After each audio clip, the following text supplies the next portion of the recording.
Hello there, I'm delighted to be joined once more by Charlie Redmond and David Beggy as we look back on that epic four-match saga between Dublin and Meath in 1991. Gents, thank you both very much for taking the time to chat to us here at Our Sport again. David, going into match 3, so the second replay, were you more nervous going into this one? Were the stakes a bit higher? There was a lot more attention around this Dublin-Meath kind of series as it was then? Yeah, it changed the whole idea of what it was about by the third match. It became a national spectators occasion rather than a Meath-Dublin occasion. You know, up to then it had been a Meath-Dublin. There wasn't that much interest outside the two counties. But by the third match, it had got the imagination of the country going, and everybody was really tuned into it, and you realised it had become of much more significance than before that. Outside actually the playing and stuff like that. I don't recall really ever been that nervous, because this is where you wanted to be. You want to be playing Dublin. You get a few little nerves, but it was your goal is to be out in Croke Park playing against Dublin. You know, you can't even these days could there be any bigger goal for a footballer. So you're after getting 3 goals in 3 weeks. You know, it was a hell of a ride. That's what it was. You know, not nervous or anything like that, just a hell of a ride. Yeah. Charlie, going into the second replay, how was your fitness then?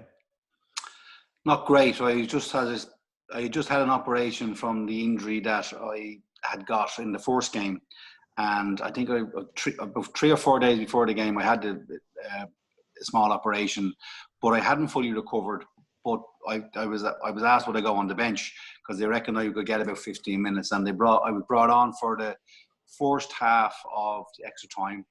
I remember Paul Clark getting a goal. I've been somewhat involved in the build up to it, but literally I was struggling big time. I wouldn't say I wasn't able to move, but I wasn't able to move with any pace, or I wasn't. And imagine if somebody had tackled me heavily or came down on my leg, I would have been sort of carted off again.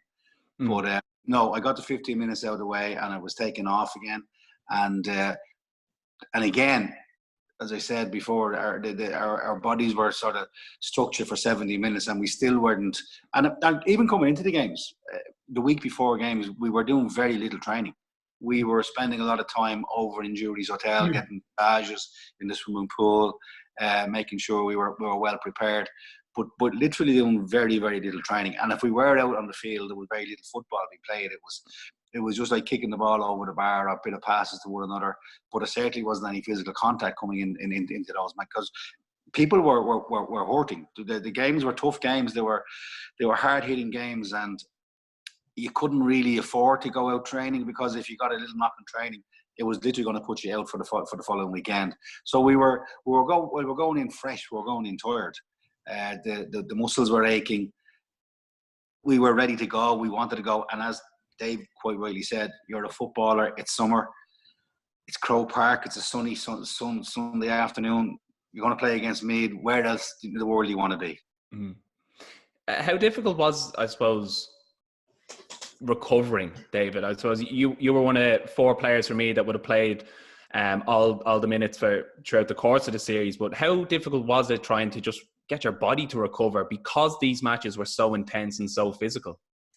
Yeah, well, for me personally, I was, as I say, I was living in Scotland at the time. So we played the match, and you catch a flight over and you go to work. At that, I was 86. I was 24 years of age. I was literally, for me, I was in pretty good shape. I was pretty okay. I would go out for a few runs during the week, train by myself, and then fly back on Thursday evening or Friday evening, depending on what was going on. I didn't have the issues of the older guys, I have to say to you. And coming from a background of rugby, the knocks, you know, I didn't get badly injured during that phase, so the knocks really didn't do anything really. So for me, it was okay. But I know for a lot of the guys in the team, there was lots of struggle, and there was lots of bandages, and there was lots of Sean Boylan's herbal medicines. Yeah. And injections you might see in the vet's office going around the place and stuff like that.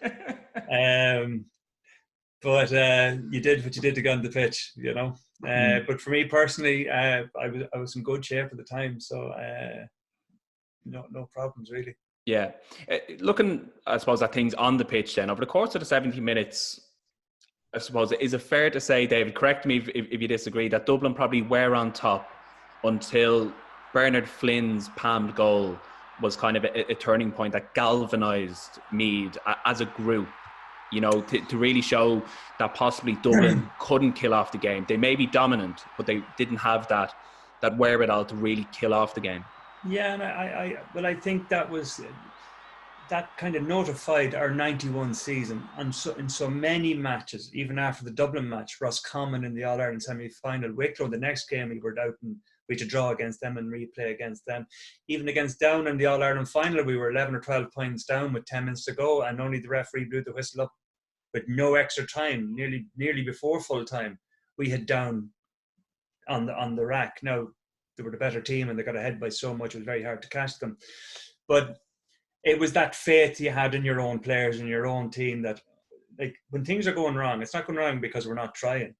They're just going wrong.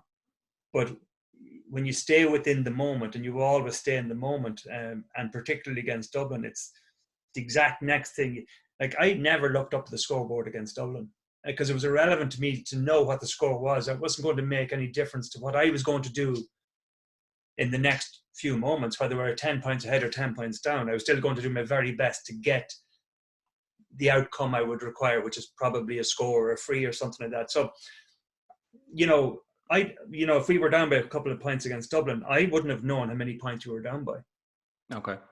Because that's me been involved with something I have no control over. My control was the next phase, the next time I can get near the ball, and what can I do? So Bernard Flynn gets the goal, things click into place, and I know sometimes when goals go in, they can deflate teams. I don't think Dublin were like that. I don't think they got deflated. I always, when I look at the last match and particularly the last few minutes, they were out in their legs, basically. I don't think they'd believed the game was won. I don't believe they had that inside them. I think they were there, but the legs had said good luck and goodbye. They didn't lay a hand on us, we'll say, for the last. But getting back to the previous game, I would say that Flynn's goal triggered our momentum. But it wasn't as if we weren't trying up to that. It was just, it wasn't working. And you keep faith and you keep trying, and please God it kicks in, and it did. And Bernard's goal was the start of it. Charlie, taking nothing away from this Meath team, they were supremely talented. The record speaks for itself. But was there any block that you think, or any mental block, or something that Dublin couldn't just get over to kill off a game?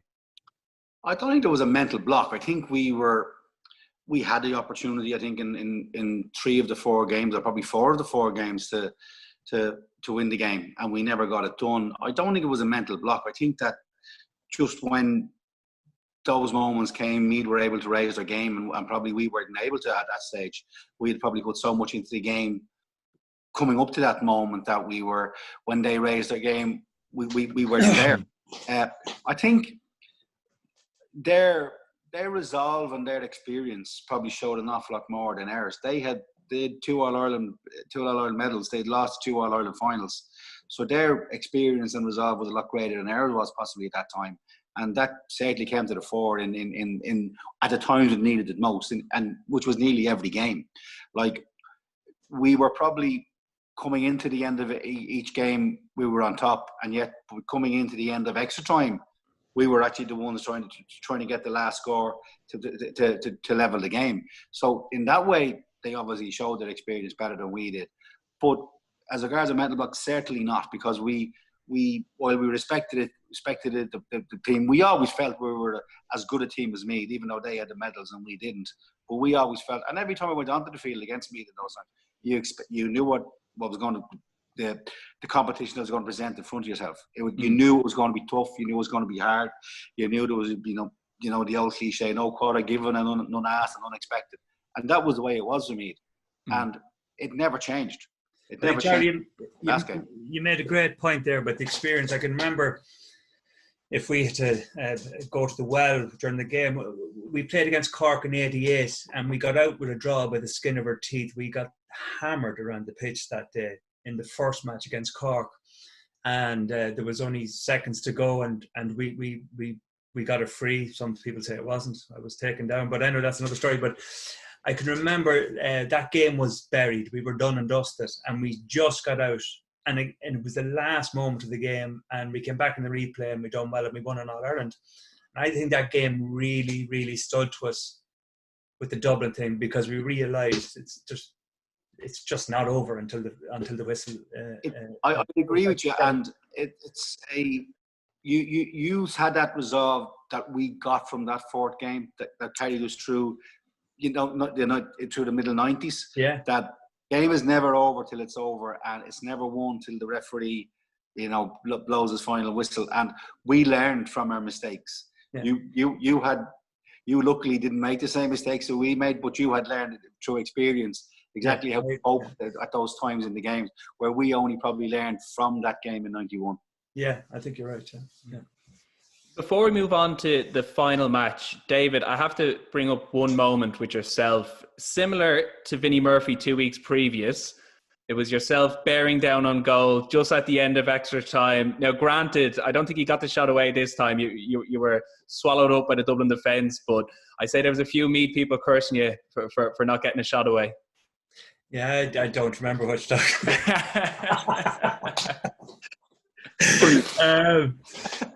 Did I get swallowed up? Was the ball blocked down? And I think so. Yeah, it was a bit messy anyway.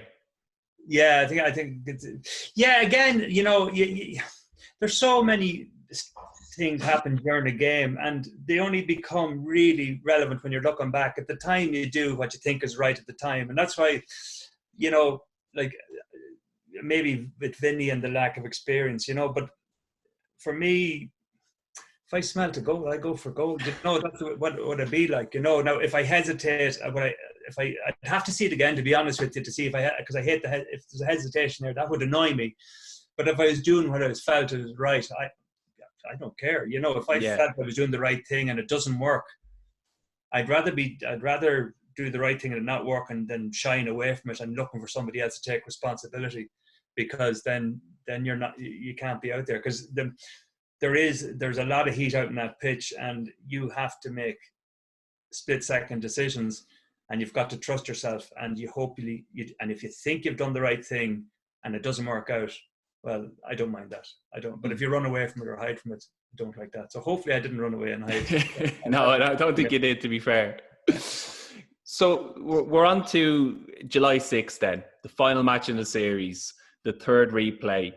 Charlie, going into this match, was this the closest you've ever felt against an opponent? I suppose the two teams couldn't have known each other any better.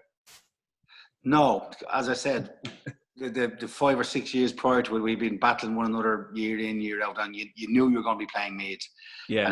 And the preliminary round of the game, the preliminary round started about 4 or 5 weeks previous, and you're still going at it. And I remember going into the game, and I said to my wife, Grania, I said, I wanted to end today, one way or the other.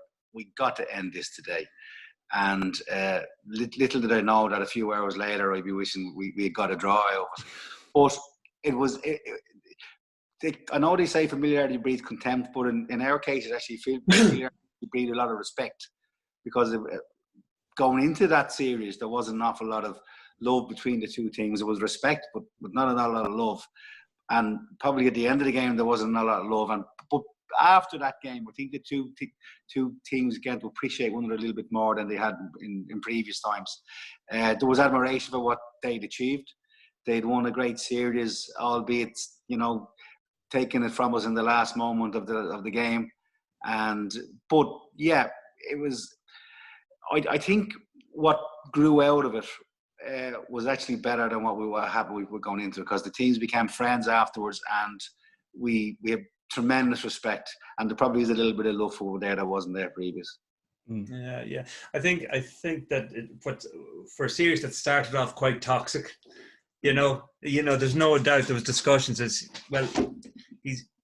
That guy in the Dublin jersey is better off the pitch than on the pitch if the occasion allows itself to happen.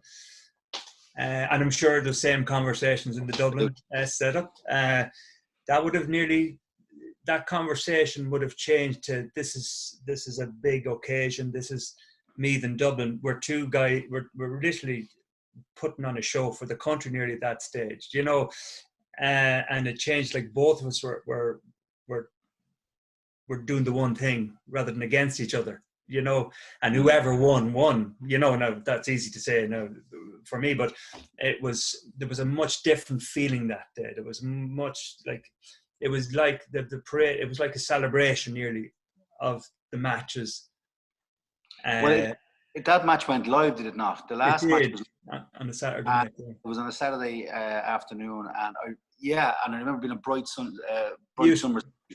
and I remember, you know, going into Croke Park, and like it always was, you're going. When you see the teams going in today now, where the buses are going in underneath the Hogan stand, and the players are getting off the buses with the earphones on, and it was so different in our day. We made our own way to the game.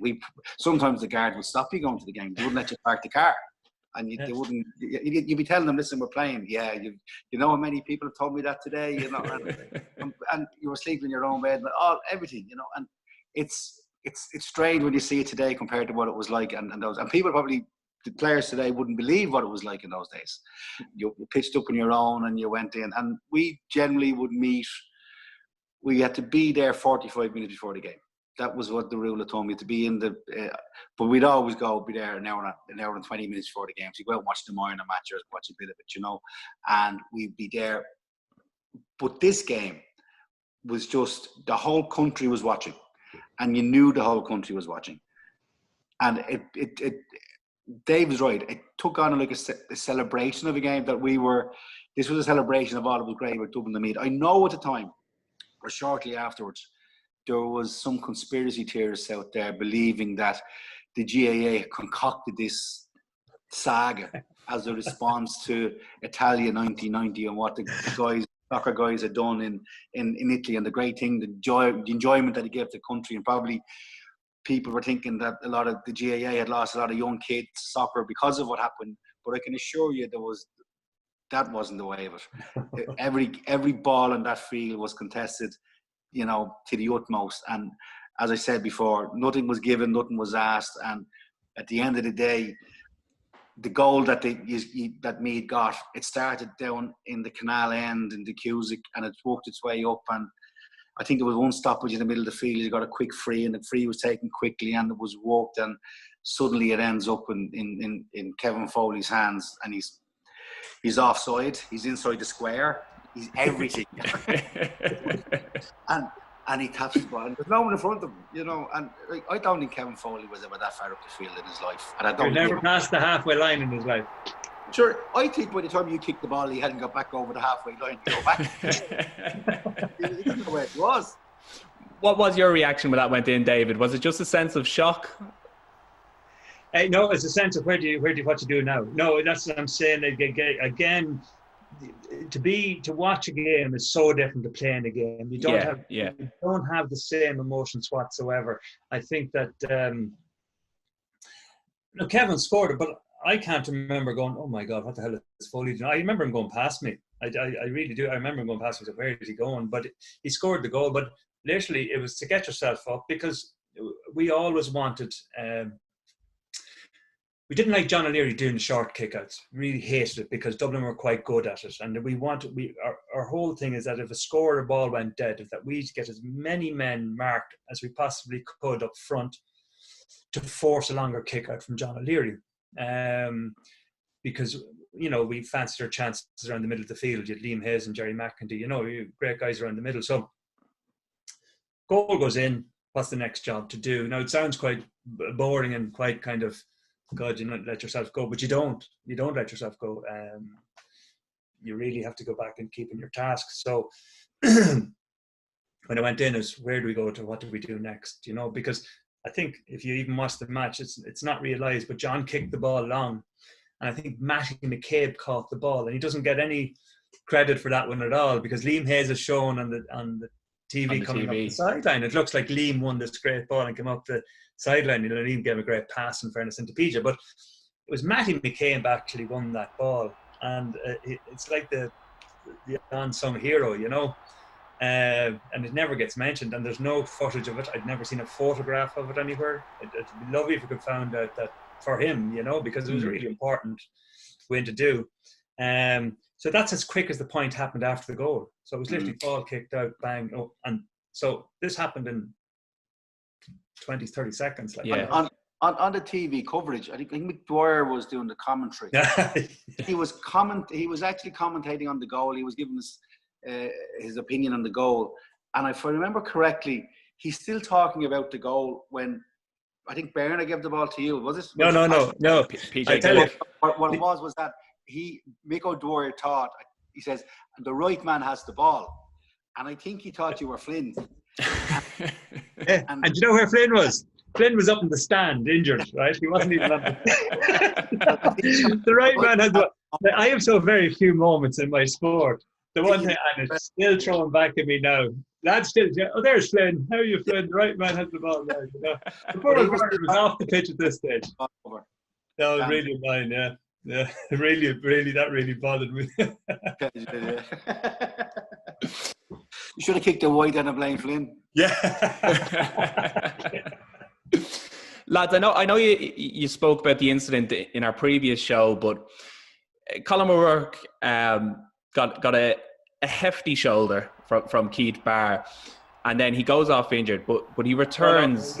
But returns like, sorry, David. Keith Barr and Eamon Heary. This is true. It was a bit of a Dublin sandwich at the same time. But as you say, it knocks him out. You know, he's genuinely injured. But then he returns. He rises like Lazarus. I mean, to see a player of how important Colin O'Rourke was to that team, to see him rise again, how much did that give you a lift as a group? Well, as I say, you tend not to worry about things going around you, but that particular one was quite important, you know, because, you know, so something that's not really discussed about Colin as such. They're always talking about his scoring prowess and stuff like that. The amount of work he did out the field, particularly against Dublin, was phenomenal. Colin was a very tough guy. He really was. Pound for pound, he's as hard as we ever had in the pitch. And he'd done an awful lot of damage around the pitch and got to control a lot of the game through word in referees' ears and calming things down and been involved where there was hassle. And he'd done an awful lot of serious work out the pitch, and he was vital for us. So to have him on the pitch and for him to come back, as you say, a lot of things wouldn't inspire that much, but for him to come back from where he was dead. Like he was absolutely history. There's no doubt about it. Completely powerless. And have such an impact after he came back. You know, it was quite extraordinary, and it would have been one of the, you know, scores may not motivate you, but that personnel possibly do, and that was one of the highlights of this whole series, because I was right beside it, and honest to God, he was coming back from nowhere. I can't. Yeah. Well, another standout moment from that match, Charlie, and unfortunately it's not a good one for Dublin. Keith Barr steps up to take the penalty. Firstly, was Keith Barr always the designated penalty taker, and is he smacking them home in training, or? He was, yeah. He had been taking them in training and putting them low into the left-hand corner, and he always hit them really, really hard. And his conversion rate in training was super. But as I know to my own cause as well, that taking it in training against John O'Leary, one of the best goalkeepers ever, is still completely different in Croke Park. Coming up to in a game of the importance of a game like this, you cannot practice for that. You cannot even envisage what it's going to be like. And I remember at the time, I was trying to. I don't think Meath didn't know that Keith was going to take it, and they all thought I was going to take it, and they were all coming at me, the Meath guys, and they were saying things to me, and I just let them. And I stood very close to where the ball was, deliberately so they wouldn't get onto Keith. So Keith came up, they were going to give him it, and next of all, Keith puts the ball down, and the Meath guys suddenly realised Redmond's not taking this, it's Barr. And you'll see as Keith is going to kick the ball, he's nearly been tackled by Mick Lyons. Mick Lyons is nearly at the ball before him. Now, Keith will tell you quite honestly, he never saw Mick Lyons. Mick Lyons, it had no impact on the fact that he missed the penalty. It was a good penalty, except that it was about a foot too far to the left, from our point of view, anyway. But no, it wasn't. Keith will tell you that he never knew Mick Lyons was there. But by letter of law, it should have been retaken. Well, by letter of law, yes, possibly. Yeah. But you see, what Charlie said, me lads were up wishing Charlie the best of luck in his attempt, you know. And maybe if we knew it was Keith, we would have wished him the best of luck, and it might have didn't, you know. So, you know, it worked out. But I think the semicircle that's there now in Croke Park should be called the line circle. I think that circle was introduced on the back of that. Mick just got overexcited. That's all. He was wishing him good luck as he was taking the penalty. As he was taking it. I wish it was. But no, and I don't think Keith even seen Mick, to be honest with you. You know. There was another incident in the match that, when I was kind of looking back, reading through some articles, Charlie, you came off for Vinnie Murphy, and I believe the two high-fived. Do you think that you had the match sewn up by then? Well, I'm taking it that I did high five him. Now, high five is not something I would normally do. And as I said, I had come back from the injury. I think we were 4 or 5 points up. When I came off, there was like a belief when I went into the dugout that it was done. I remember one person saying it to me, "Well done, that's that done for the day. We'll get you right for next week or 2 weeks time." And to be honest with you, I probably thought it was done as well. And then I saw this just happen in front of me. And I remember watching His Highness there kicking the ball over the bar. And I'm just going, and I couldn't believe what was happening. And did we get a free towards the end of it? Did we, Jack? Yeah. Sheedy hit the free near the end. No, people were saying that if Redmond was on, that ball was 60 odd yards out, and I think we know now that anyone should have took it, that it should have been Keith Barr, because Keith has a hell of a kick of him, so he probably had a better chance than Jack or I would have had of making that distance, because Keith is a much stronger kick. But yeah, possibly did think the game was over, but watching what unfolded in front of my eyes for those last 6 or 7 minutes, it lives with you. Like, I mean, when I look back on the ball being in the corner, I think it was Pádraig Lyons has the ball, and Martin O'Connell, I think. And we're roaring at people, foul, and the foul doesn't happen till midfield. They should have been dragged down and not let the ball. Now, saying that, you would have, not had one of the greatest goals ever scored in Croke Park, and the ball going from one end to the field to the other. Unfortunately, it was scored by a Meath man against Dublin, so I can't really get the full enjoyment from it that you'd like to, that I don't want to see. But it was a phenomenal move, a phenomenal moment. It encapsulated, I think, that last game, because the last game was a good game of football. Probably other games didn't have the quality that the last game had.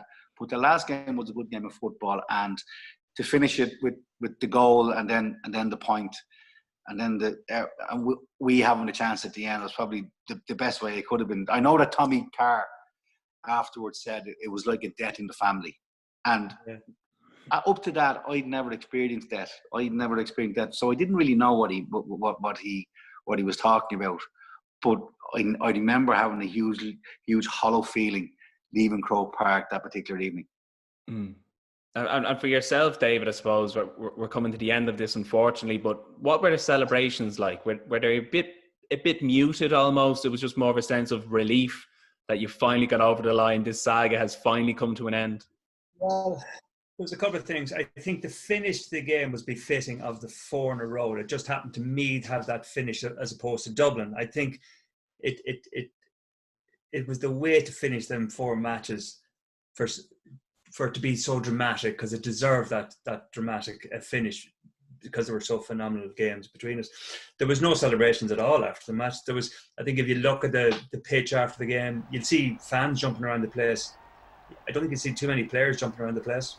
There was a sense of relief. Everything had been left out in the field. There was certainly a feeling that the Meath Dublin thing had changed completely. The way we looked at Dublin and stuff. There was a definite, real feeling of, lads, we're all in this together. Yeah. We are all in this together. There was no big boo-hoo in the dressing room, no big shouting or screaming or let's go. It was a very, very somber dressing room.